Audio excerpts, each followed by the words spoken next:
थोड़े छोटे, चना टोरी, चना के बराबर। चना के बराबर क्योंकि वह दूर से देखने में आ जाता है, उस टेकरी के ऊपर एक वृक्ष है छोटा सा, वह कैसे दिखता है? चने के बराबर दिखता है, इसलिए उसका नाम चने के टोकरी लग गया। चना टोरिया, लाल टोरिया, सागर में लाल टोरिया भी है, लाल घाटी है भोपाल में, हो सब देखो आए,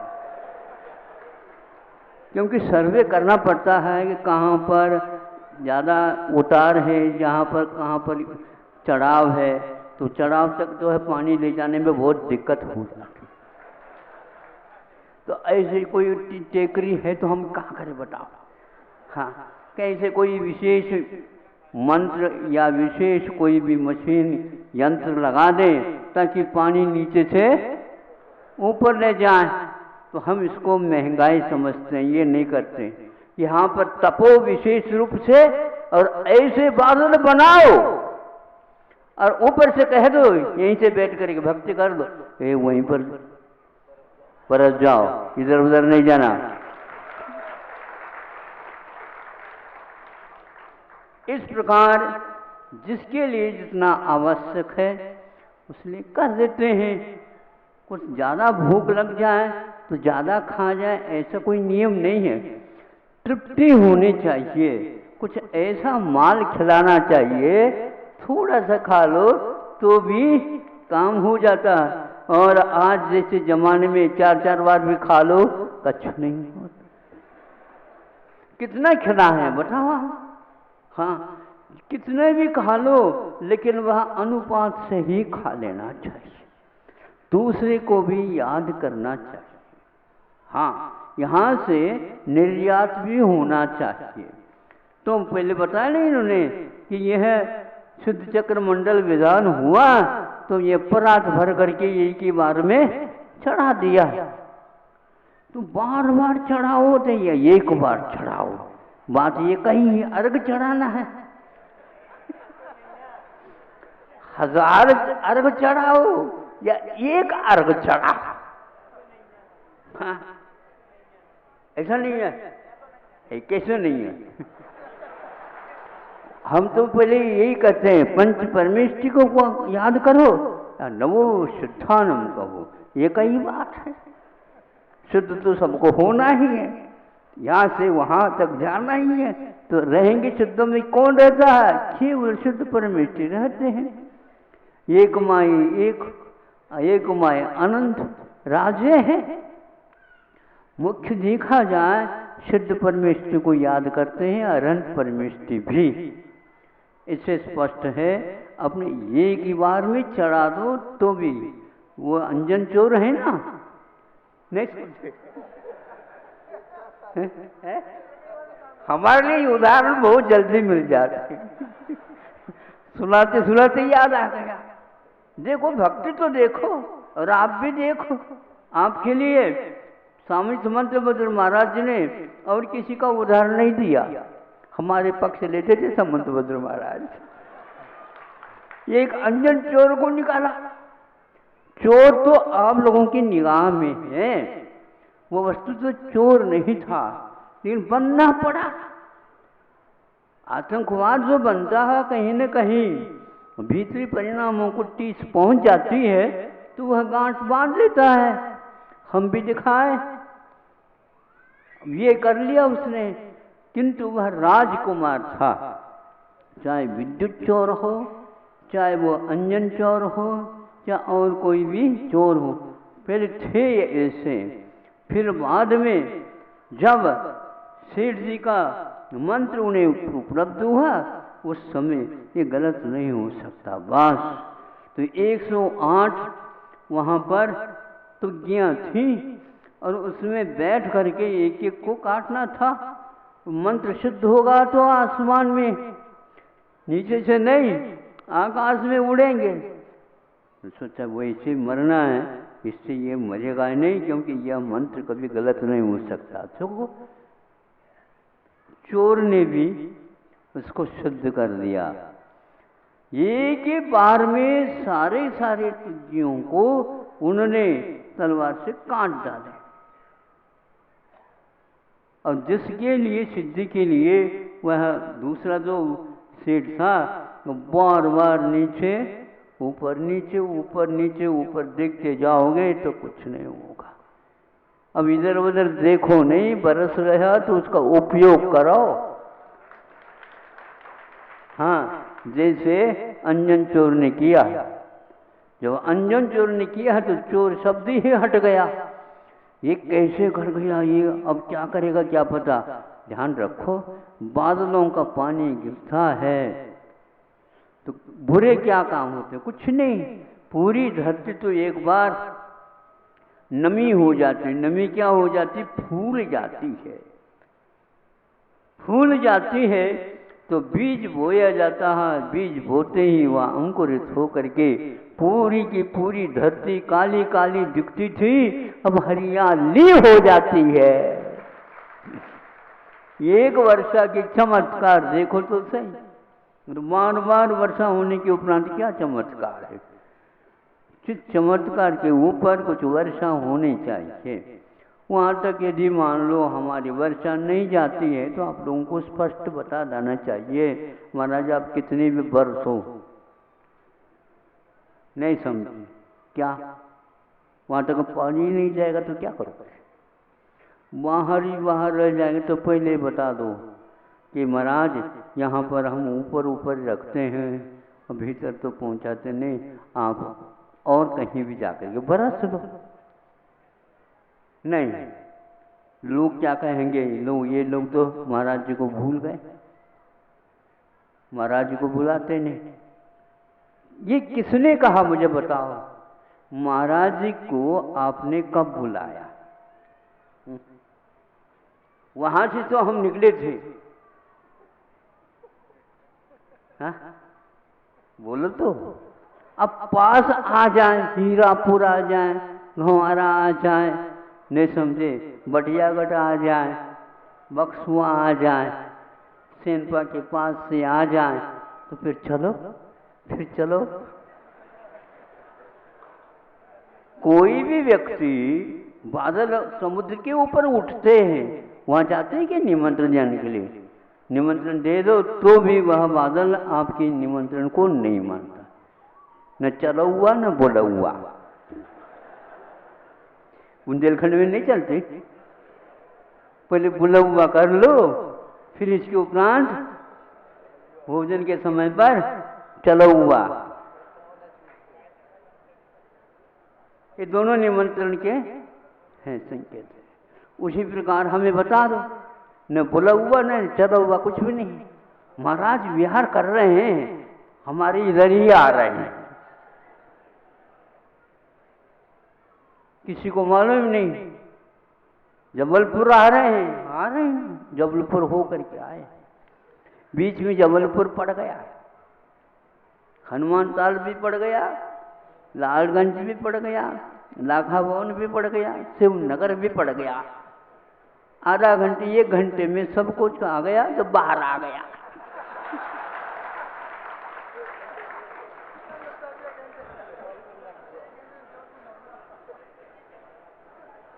सबकी प्यास बुझ गई है, ये बात नहीं है, ध्यान रखो। बढ़ गई तो बढ़ेगी, पहले ही हमने कहा, अब तो बढ़ेगी। बढ़ने से ही उस पौधे को एक प्रकार से ऊपर उठने का अवसर प्राप्त हो जाता है। हाँ, बादलों की वर्षा होती नहीं, उस वर्षा के द्वारा छाया नहीं पड़ती, नहीं समझे। लेकिन वृक्षों के ऊपर वर्षा होने से उस वृक्षों में छाया आ जाती है, और छाया के कारण भी प्यास बुझ जाती है। महाराज सुन लो, हाँ, नीर नहीं सही, समीर भी कुछ करेगा तो सही। नीर नहीं सही, किंतु समीर से भी कुछ न कुछ तो लाभ होता होगा, प्यास में कमी आ ही जाती है। उसी प्रकार आप लोगों को 32 वर्ष तो भूल जाओ, आधा घंटा नहीं लगता। 32 वर्ष में जी मान लो वर्षा न हो, 1 घंटा आधा घंटा पड़ जाए तो भीतर वाले सारे भीतर, बाहर वाले सब भीतर चले जाएंगे और कपने लग जाएंगे। ऐसी स्थिति है। तो जनवाणी के श्रवण करने से, उसके अध्ययन करने से, उसकी सेवा करने से, उसके प्रचार प्रसार करने से ऐसी स्थिति होती है, अनादिकालीन भूख और प्यास एक अंतर मुहूर्त में चुटकी बजाते शांत हो जाते हैं।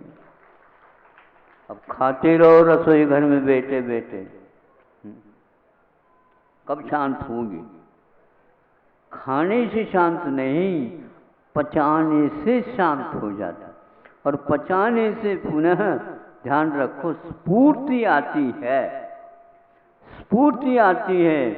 जो बड़े बड़े देव वगैरह होते हैं उनको सागरोपमायु मिली है कि खाते पीते रहते रहे, नहीं, महीनों में एक बार भोजन, श्वासोश्वास वर्षों में लेते हैं और महीनों में वे एक प्रकार से भोजन लेते हैं, बहुत कम लेते हैं। यहाँ पर क्या लेते थे? भोग भूमि में हर बहेरा आंवला के बराबर लेते थे, उत्तम, मध्यम और जघन्य। किंतु देवों में तो एक बूंद की भांति मानसिक आहार होता है और अमृत का आहार होता है। बहुत कम मात्रा लेते हैं किंतु फिर भी उनकी भूख बढ़ती नहीं, ठीक रहती है, शरीर के लिए संचालन के लिए आवश्यक होता। तो इसी बात को लेकर के भोजन करने के उपरांत कुछ कार्य भी करना चाहिए, मेहनत भी करना चाहिए, श्रम भी करना चाहिए और तप भी करना चाहिए, तब कहीं जा कर के उससे उपलब्धियां होती हैं। गुरुदेव ने जीवन पर्यंत यही किया, कहा कुछ नहीं। उनका जीवन उनके साहित्य के माध्यम से, उनके जो कार्य थे उनके माध्यम से आज तक ज्ञात पूर्ण नहीं हो पाया। सारे सारे विद्वान मिलकर के भी उनके उस साहित्य का मंथन नहीं कर पा रहे हैं। शोध के ऊपर और शोध, डिलीट आदि उपाधियाँ उनके साहित्य के ऊपर कितने कितने लोगों ने किया। जैनियों ने तो किया होगा, लेकिन जैनेतरों ने भी किए हैं और उसका मंथन हुआ है। अगले सप्ताह में आप लोगों के सामने अभी आए थे, महाराज जी से ज्ञात हुआ है कि बनारस से भी शास्त्री लोग जिन्होंने जीवन पर्यंत संस्कृत की सेवा की है, ऐसे लोग आ रहे हैं, बताते हैं। इसलिए आज रविवार के दिन एक एक मुनि महाराजों को हम भी बाहर ला रहे हैं। अगले रविवार से और भी तैयार हो जाइए और अच्छे ढंग से। हाँ, उसमें कितने बार प्रवचन होंगे नहीं मालूम, किंतु बाहर से आ रहे हैं, उनको भी सुनो और आप भी सुनाओ।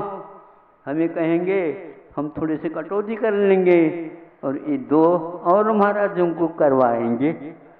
हमारे तो कई बार से देखो ऐसा होता है कि बादल यदि कोई बरसता है तो फिर एक बार जो है ना, काले काले बादल होते हैं, फिर नीले होते हैं, फिर इसके उपरांत वह पूरे बरस जाएं तो सफ़ेद हो जाते हैं, है ना।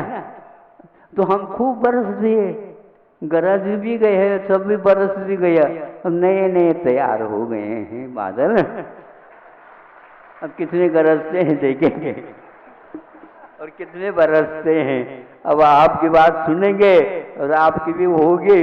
देखो महाराज जी ने कटौती कर दी, थोड़ा ही कर दिया, हमें भीग तक नहीं पाए। हम सुनेंगे फिर कहेंगे देखो ऐसे नहीं बरसते। फिर कैसे बरसते? हमने जैसे गुरु जी जैसे बरसे थे ऐसे बरसो। हाँ, अच्छे ढंग से ऐसे बुला बुला करके नहीं, बरसने लग जाओ तो अपने आप ही लोग समझेंगे, भैया ये तो बाढ़ ही आ गई, ये तो बहने लगे। आपके बरसने से लोग बहने लग जाएं और एक प्रकार से बहते बहते पपोरा जैसे क्षेत्र में आ जाए, हाँ, फिर देख लो क्या होता है। तभी वह बरसना सार्थक माना जाता।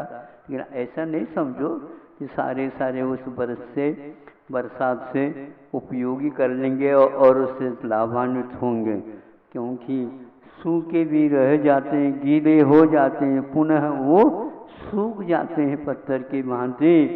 ऐसे ही दूर से भी हम देखते हैं बादल हमारी ओर ही आ रहे हैं, हमारी ओर आ रहे हैं। बादल बरस भी जाते हैं, किंतु रेतिल स्थानों में बरसने से कोई फसल नहीं आती है। लेकिन फिर भी पानी का स्रोत जो है वहाँ का भी बढ़ जाता है। इसलिए चंबल नदी जो है रेत में ही बह रही है।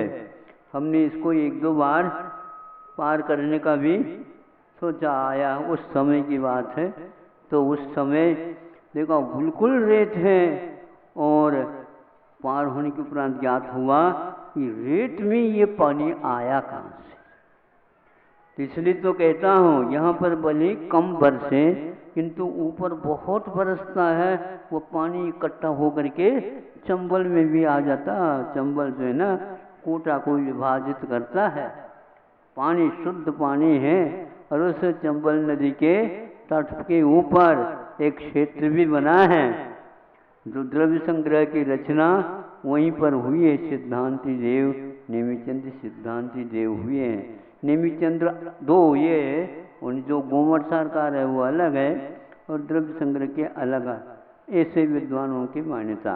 तो ये कह रहा था कि पानी यहाँ पर भले ही कम गिरे, किंतु दूर वहाँ से गिर जाते हैं। बहना उसका कार्य है। बहुत दिन से जिन्होंने प्रचार प्रसार किया, उसके संस्कार बहुत दिन तक चल सकते हैं। प्रवाह रूप से वो चलता रहता है कि महावीर भगवान का अवसान भले हो गया, शुद्ध बन गए, किंतु आज भी उनका ही तीर्थ चल रहा है। आगे जो वो महापद्म श्रेणी को नहीं आएंगे, तब तक ये क्षेत्र तो है महावीर भगवान का यही कहलाएगा।